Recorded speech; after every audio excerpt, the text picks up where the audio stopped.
ফরিদপুরে বাস এবং পিকআপ ভ্যানের মুখোমুখি সংঘর্ষে প্রাণ গেছে একই পরিবারের 4 সদস্য সহ 14 জনের। নিহতদের মধ্যে 7 জন নারী, 4 জন পুরুষ ও 3 জন শিশু রয়েছে। সকাল 8টার দিকে ঢাকা-খুলনা মহাসড়কে এই দুর্ঘটনা ঘটে।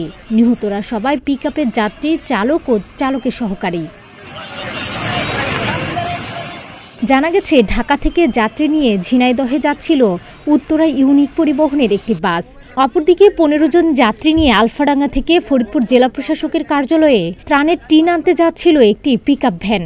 ফরিদপুর সদর উপজেলার কানাইপুর ইউনিয়নের তেঁতুলতলায় বাসের সাথে পিকআপ ভ্যানের সংঘর্ষ হয়।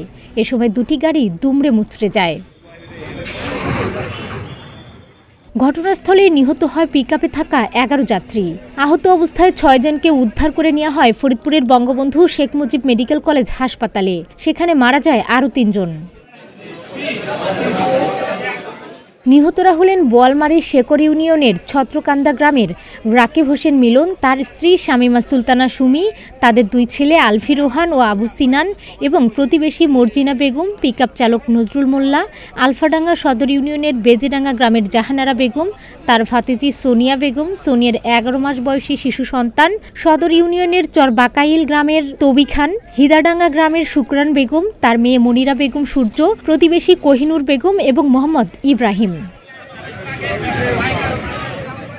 এদিকে দুর্ঘটনার কারণ অনুসন্ধানে কাজ করছে পুলিশ। তবে এখন পর্যন্ত কাউকে আটক করা সম্ভব হয়নি বলে জানিয়েছেন করিমপুর হাইওয়ে থানার ভারপ্রাপ্ত কর্মকর্তা সালাউদ্দিন চৌধুরী। পুলিশ সুপার মোর্শেদ আলম জানান, দুর্ঘটনার খবর পেয়ে জেলা ও হাইওয়ে পুলিশ উদ্ধার কাজে অংশ নেন। দুর্ঘটনার কারণ খতিয়ে দেখে আইনগত ব্যবস্থা গ্রহণ করা হবে বলে জানান তিনি। জেলা প্রশাসক মোহাম্মদ কামরুল আহসান তালুকদার জানান, দুর্ঘটনার কারণ অনুসন্ধানে 5 সদস্য বিশিষ্ট একটি তদন্ত কমিটি গঠন করা হয়েছে। আগামী 3 কার্যদিবসের মধ্যে তদন্ত কমিটিকে রিপোর্ট দিতে বলা হয়েছে। রিপোর্ট পাওয়ার পরই আইনগত ব্যবস্থা গ্রহণ করা হবে বলে জানান জেলা প্রশাসক। তিনি আরও জানান, নিহতদের পরিবারকে 5 লাখ টাকা আর্থিক সহায়তা এবং আহতদের 3 লাখ টাকা দেয়া হবে। এর পাশাপাশি লাশ দাফনের জন্য নগদ 20,000 টাকা প্রদান করা হয়েছে।